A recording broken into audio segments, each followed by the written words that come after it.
Pride and Prejudice Chapter 26. Mrs. Gardiner's caution to Elizabeth was punctually and kindly given on the first favourable opportunity of speaking to her alone. After honestly telling her what she thought, she thus went on.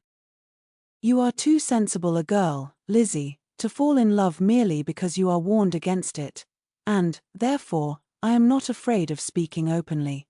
Seriously, I would have you be on your guard. Do not involve yourself or endeavour to involve him in an affection which the want of fortune would make so very imprudent. I have nothing to say against him. He is a most interesting young man, and if he had the fortune he ought to have, I should think you could not do better. But as it is, you must not let your fancy run away with you. You have sense, and we all expect you to use it. Your father would depend on your resolution and good conduct, I am sure. You must not disappoint your father." "My dear aunt, this is being serious indeed." "Yes, and I hope to engage you to be serious likewise." "Well, then, you need not be under any alarm. I will take care of myself, and of Mr. Wickham too. He shall not be in love with me, if I can prevent it." "Elizabeth, you are not serious now." "I beg your pardon, I will try again. At present I am not in love with Mr. Wickham. No, I certainly am not. But he is, beyond all comparison, the most agreeable man I ever saw, and if he becomes really attached to me, I believe it will be better that he should not. I see the imprudence of it. Oh, that abominable Mr. Darcy! My father's opinion of me does me the greatest honor, and I should be miserable to forfeit it. My father, however, is partial to Mr. Wickham. In short, my dear aunt, I should be very sorry to be the means of making any of you unhappy, but since we see every day that where there is affection, young people are seldom withheld by immediate want of fortune from entering into engagements with each other, how can I promise to be wiser than so many of my fellow creatures if I am tempted, or how am I even to know that it would be wisdom to resist? All that I can promise you, therefore, is not to be in a hurry. I will not be in a hurry to believe myself his first object. When I am in company with him, I will not be wishing. In short, I will do my best. Perhaps it will be as well if you discourage his coming here so very often. At least, you should not remind your mother of inviting him." "As I did the other day," said Elizabeth with a conscious smile. "Very true, it will be wise in me to refrain from that. But do not imagine that he is always here so often. It is on your account that he has been so frequently invited this week. You know my mother's ideas as to the necessity of constant company for her friends. But really, and upon my honor, I will try to do what I think to be the wisest, and now I hope you are satisfied." Her aunt assured her that she was, and Elizabeth having thanked her for the kindness of her hints, they parted, a wonderful instance of advice being given on such a point, without being resented. Mr. Collins returned into Hertfordshire soon after it had been quitted by the Gardiners and Jane, but as he took up his abode with the Lucases, his arrival was no great inconvenience to Mrs. Bennet.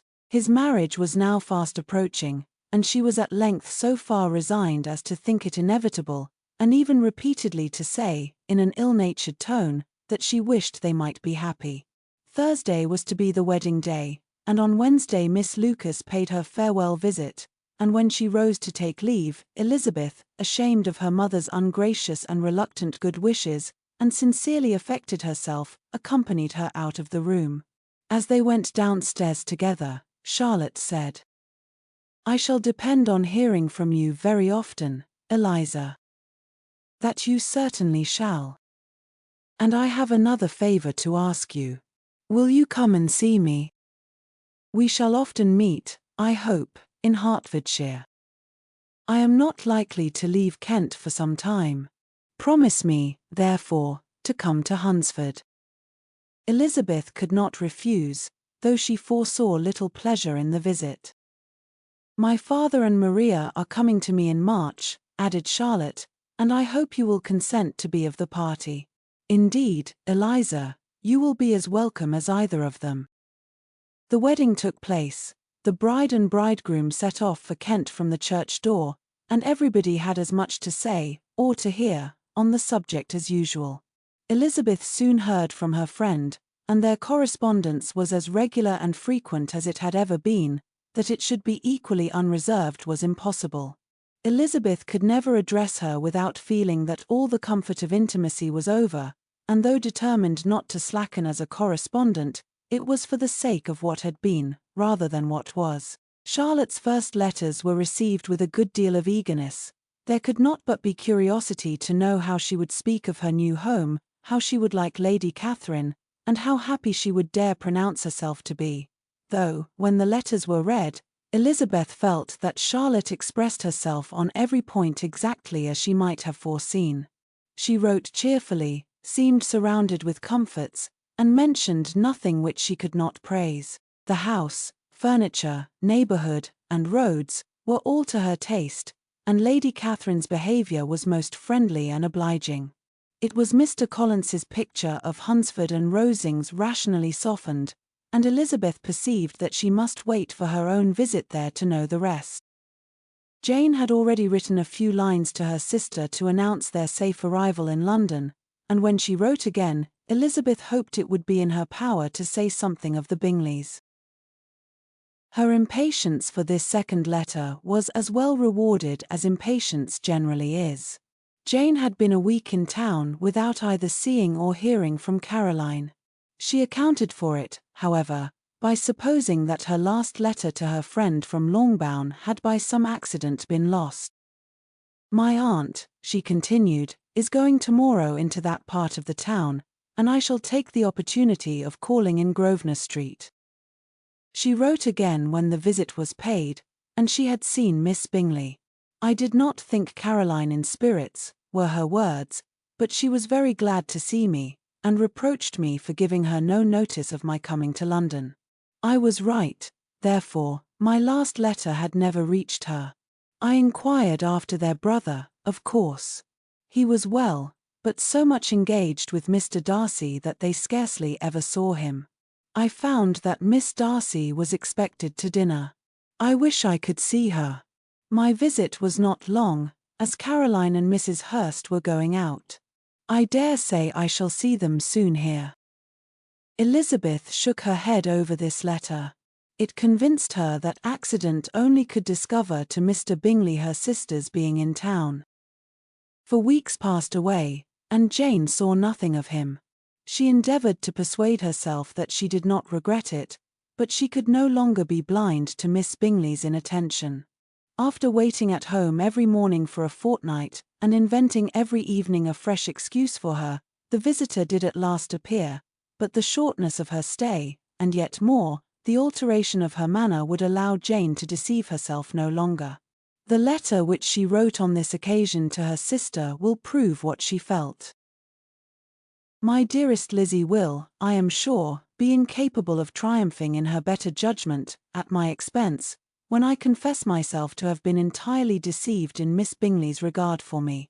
But, my dear sister, though the event has proved you right, do not think me obstinate if I still assert that, considering what her behavior was, my confidence was as natural as your suspicion. I do not at all comprehend her reason for wishing to be intimate with me, but if the same circumstances were to happen again, I am sure I should be deceived again. Caroline did not return my visit till yesterday, and not a note, not a line, did I receive in the meantime.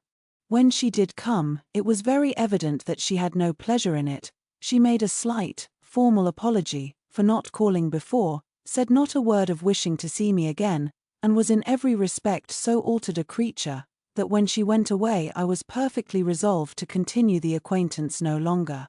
I pity, though I cannot help blaming her. She was very wrong in singling me out as she did. I can safely say that every advance to intimacy began on her side. But I pity her, because she must feel that she has been acting wrong, and because I am very sure that anxiety for her brother is the cause of it. I need not explain myself farther, and though we know this anxiety to be quite needless, yet if she feels it, it will easily account for her behavior to me, and so deservedly dear as he is to his sister, whatever anxiety she must feel on his behalf is natural and amiable. I cannot but wonder, however, at her having any such fears now, because, if he had at all cared about me, we must have met, long ago. He knows of my being in town, I am certain, from something she said herself, and yet it would seem, by her manner of talking, as if she wanted to persuade herself that he is really partial to Miss Darcy. I cannot understand it. If I were not afraid of judging harshly, I should be almost tempted to say that there is a strong appearance of duplicity in all this. But I will endeavor to banish every painful thought, and think only of what will make me happy, your affection, and the invariable kindness of my dear uncle and aunt. Let me hear from you very soon. Miss Bingley said something of his never returning to Netherfield again, of giving up the house, but not with any certainty. We had better not mention it. I am extremely glad that you have such pleasant accounts from our friends at Hunsford. Pray go to see them, with Sir William and Maria. I am sure you will be very comfortable there. Yours, etc. This letter gave Elizabeth some pain, but her spirits returned as she considered that Jane would no longer be duped, by the sister at least. All expectation from the brother was now absolutely over. She would not even wish for a renewal of his attentions. His character sunk on every review of it, and as a punishment for him, as well as a possible advantage to Jane, she seriously hoped he might really soon marry Mr. Darcy's sister, as by Wickham's account, she would make him abundantly regret what he had thrown away. Mrs. Gardiner about this time reminded Elizabeth of her promise concerning that gentleman, and required information, and Elizabeth had such to send as might rather give contentment to her aunt than to herself. His apparent partiality had subsided, his attentions were over, he was the admirer of someone else. Elizabeth was watchful enough to see it all, but she could see it and write of it without material pain. Her heart had been but slightly touched, and her vanity was satisfied with believing that she would have been his only choice, had fortune permitted it. The sudden acquisition of £10,000 was the most remarkable charm of the young lady to whom he was now rendering himself agreeable, but Elizabeth, less clear-sighted perhaps in this case than in Charlotte's, did not quarrel with him for his wish of independence. Nothing, on the contrary, could be more natural, and while able to suppose that it cost him a few struggle to relinquish her, she was ready to allow it a wise and desirable measure for both, and could very sincerely wish him happy. All this was acknowledged to Mrs. Gardiner, and after relating the circumstances, she thus went on: I am now convinced, my dear aunt, that I have never been much in love, for had I really experienced that pure and elevating passion, I should at present detest his very name, and wish him all manner of evil. But my feelings are not only cordial towards him, they are even impartial towards Miss King. I cannot find out that I hate her at all, or that I am in the least unwilling to think her a very good sort of girl. There can be no love in all this. My watchfulness has been effectual, and though I certainly should be a more interesting object to all my acquaintances were I distractedly in love with him, I cannot say that I regret my comparative insignificance. Importance may sometimes be purchased too dearly. Kitty and Lydia take his defection much more to heart than I do. They are young in the ways of the world, and not yet open to the mortifying conviction that handsome young men must have something to live on as well as the plain.